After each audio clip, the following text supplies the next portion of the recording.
Luke chapter 17. This chapter gives us powerful lessons from Jesus. Jesus begins by warning his disciples about temptation.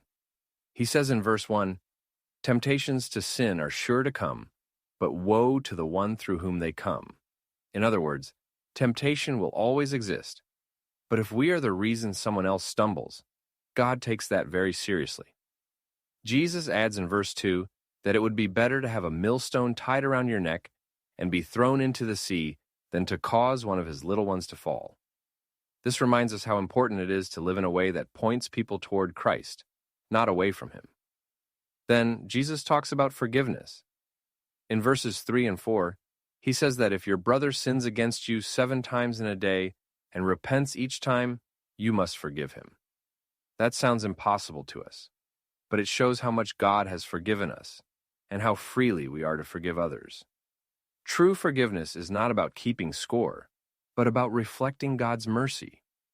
The disciples respond by asking Jesus to increase their faith. Jesus answers in verse 6 that even faith the size of a mustard seed can move a mulberry tree into the sea. This shows us that the power is not in how much faith we have, but in who our faith is in. Even the smallest faith in Jesus is enough to do the impossible. In verses 7 through 10, Jesus teaches about humility. He explains that a servant does not expect special thanks for simply doing what is required. In the same way, when we obey God, we should not expect recognition or praise. We are unworthy servants who are simply doing our duty to the Lord. Next comes the story of the 10 lepers. 10 men cry out for mercy, and Jesus heals all of them. Yet only one, a Samaritan, returns to give thanks and praise to God. Jesus asks, "Were not 10 cleansed? Where are the 9?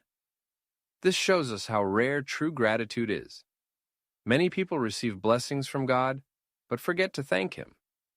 True faith always responds with thanksgiving.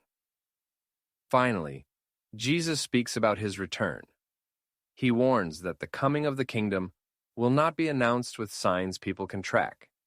Instead, it will come suddenly, like lightning flashing across the sky.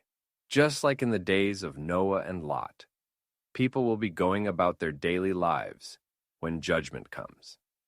That's why Jesus warns us not to cling to this world, but to be ready for His coming at any moment.